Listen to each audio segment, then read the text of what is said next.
Live from the campus of Penn State University, this is PSN News. It's Wednesday, October 20th. We have all you need to know regarding local transportation cutbacks at Penn State. We also have details on a new course at Penn State focused on healing childhood trauma, along with your weekly COVID-19 update.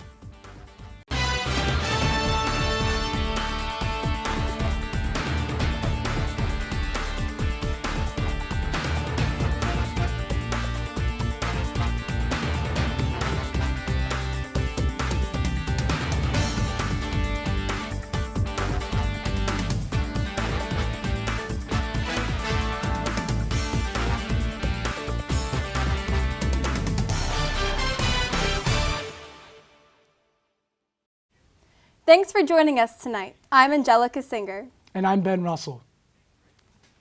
There are more cutbacks coming to local public transportation at Penn State, as the CATABus services have announced several upcoming changes. These changes come in the wake of what CATA is calling severe staff shortages. Starting October 25th, several routes will be suspended and Sunday services will be suspended as well.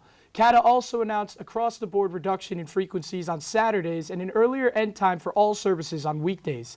The downtown shuttle for home football games has also been shut down for the rest of the season, effective immediately, while the South Atherton game day shuttle will continue to operate. A free online course aimed at healing childhood experiences of isolation, rejection, and bullying is now being offered to the public for one day only. The course, called When Rejection Revisits, 4 Tools for Addressing Old and New Experiences of Isolation, Rejection, and Outright Mistreatment, was a collaboration between the Penn State World Campus Alumni Society and the Osher Lifelong Learning Institute.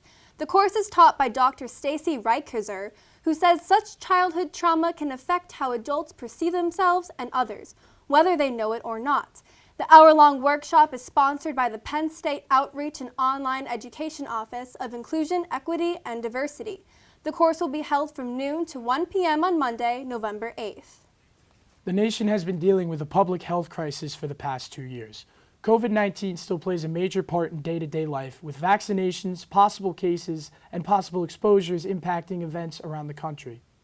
PSN News brings you the latest COVID-19 stats from both Centre County and the nation. Here is your weekly update.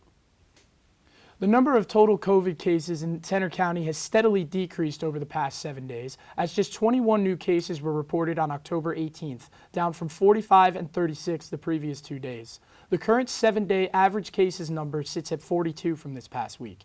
The vaccination rate in Pennsylvania has steadily increased of late, as more than 75% of the state's population have received at least one dose of a COVID vaccine, while nearly 60% of the state's population is fully vaccinated. Looking nationally, as of now, there are about half as many new COVID-19 cases reported each day nationwide compared to the start of September. As of Tuesday, the average number of cases was 79,348, adding to the total of 45,120,516. The average number of deaths on Tuesday were 1,557. While most of the country does seem to be improving, states like Montana, Idaho, and Wyoming are leading in positive cases. Meanwhile, the CDC says 219.2 million people have received at least one dose of the vaccine. 189.5 million people are fully vaccinated. Since August 13th, 10.9 million fully vaccinated people also received a booster. Coming up next, Destiny Sanchez has the latest stories on Penn State sports. Welcome back to PSN News. I'm Destiny Sanchez with your sports update. Penn State football is returning to Beaver Stadium to battle Illinois on Saturday. This weekend is homecoming for the Nittany Lions, and kickoff is set for noon on ABC. Saturday's matchup will feature Penn State's Generations of Greatness uniforms that will feature numbers on the helmets, block uniform numbers, a white stripe on the sleeves, a blue stripe on the pants, a gray face mask, and white cleats. This look is a great way to pay tribute to the past while giving the Nittany Lions a new uniform combination. Penn State has won the last 3 contests against the Fighting Illini, whose record stands at 2-5. Penn State's record stands at 5-1. The Nittany Lions are looking to bounce back from their loss in Week 6 to Iowa. Former Penn State lacrosse players Mac O'Keefe and Grant Ammett played in the USA Fall Classic for the USA men's team last weekend. At the Classic, they played against Team Canada and the University of Virginia, which was held in Sparks, Maryland, at the USA Lacrosse headquarters. The USA men's team won in both games, defeating Canada 11-5 on Friday and Virginia 8-7 on Saturday. Ammon scored 1 goal and had 1 ground ball, along with O'Keefe being the only player on the team to score multiple goals. These recent Penn State alums both play in the Premier Lacrosse League, Ammon with the Archers and O'Keefe with the Chaos. The MLB World Series is a week away, and it's starting to get intense amongst the National and American League. The Los Angeles Dodgers won their first game in the NLCS with a score of 6-5 at home. Cody Bellinger hit a 3-run home run in the 8th inning off a 96-mile-per-hour fastball that was above the strike zone. 3 batters later, Mookie Betts laced a go-ahead double into right field, leading the Dodgers to a 6-5 comeback over the Atlanta Braves in Game 3. The Dodgers and the Braves play tonight in Game 4 in Los Angeles. Over in the American League, the Houston Astros won their second game against the Boston Red Sox with a score of 9-2.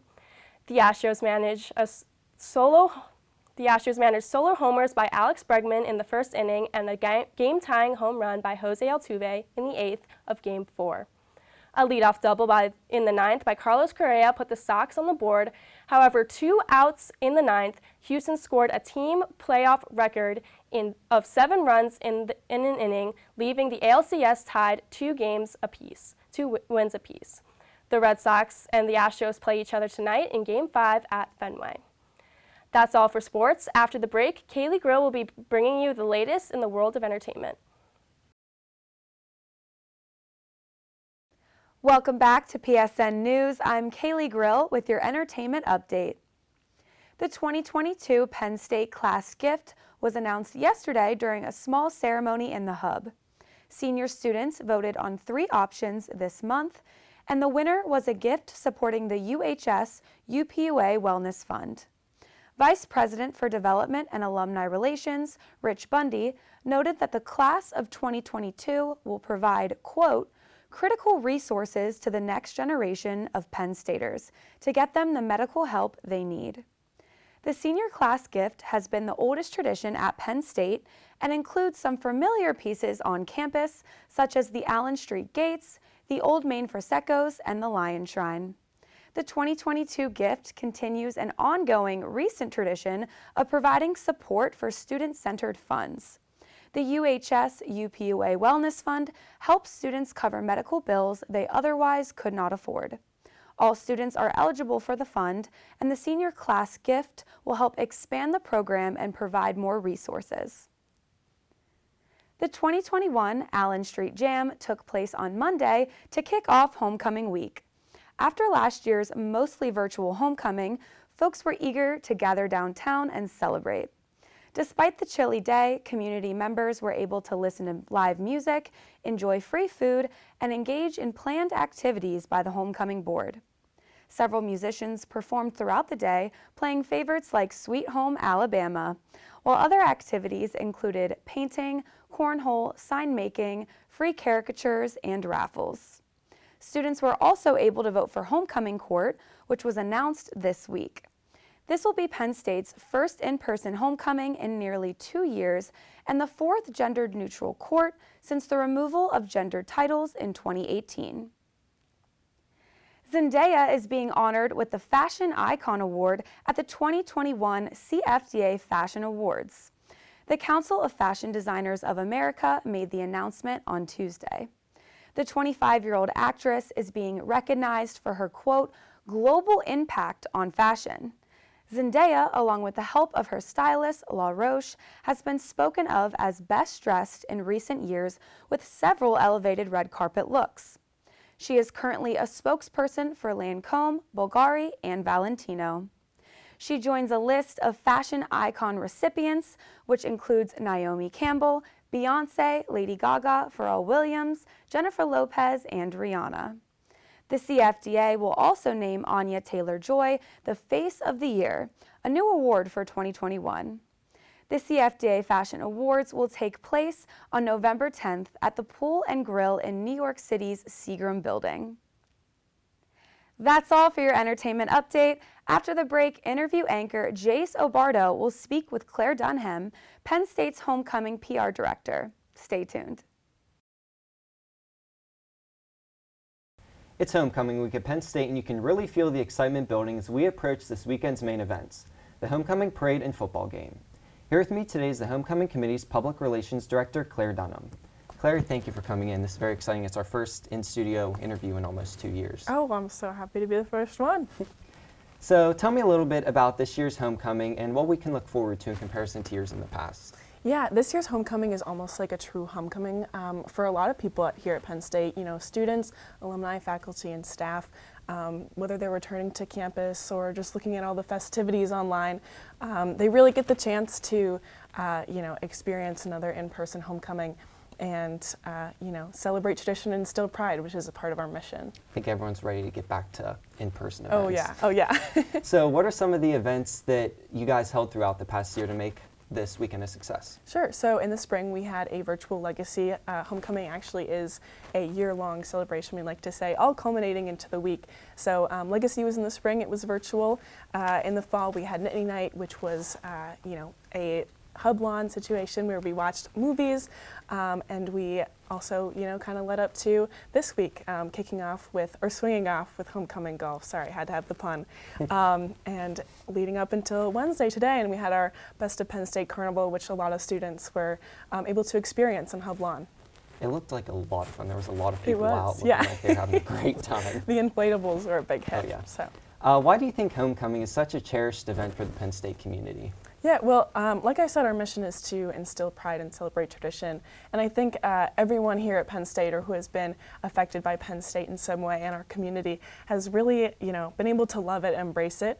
And homecoming is a chance to really celebrate that in a more extensive way. And we're happy to provide those events. You're sporting your homecoming attire and you have this year's logo on it.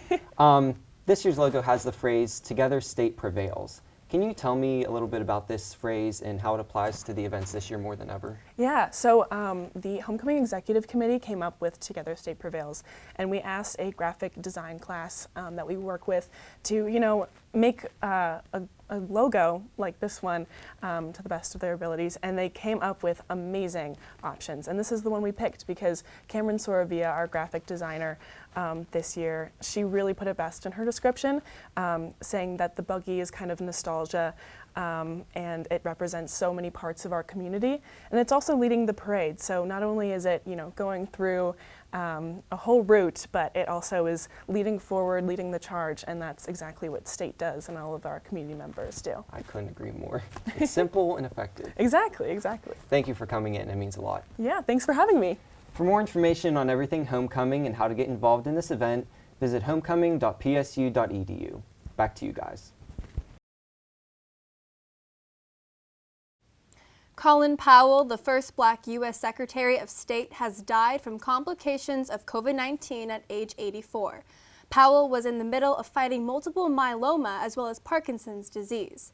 The retired four-star general was fully vaccinated, but since he was severely immunocompromised, he was still at greater risk.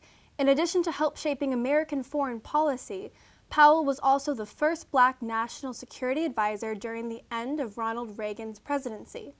Under President George H.W. Bush, Powell was the youngest and first African-American chairman of staff.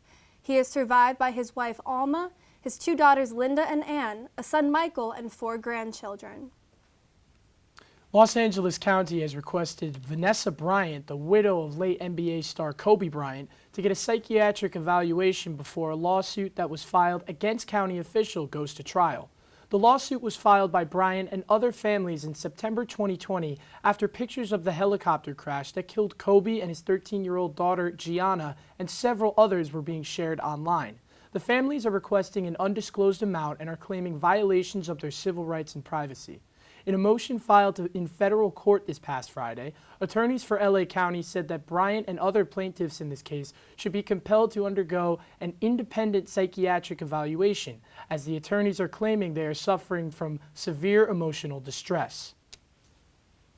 And that's all for tonight on PSN News. Be sure to check us out on Twitter and Facebook at PSN News, on Instagram at Penn State Network News, and to subscribe to our YouTube channel at youtube.com/PSN News. Have a good night and stay safe, Penn State.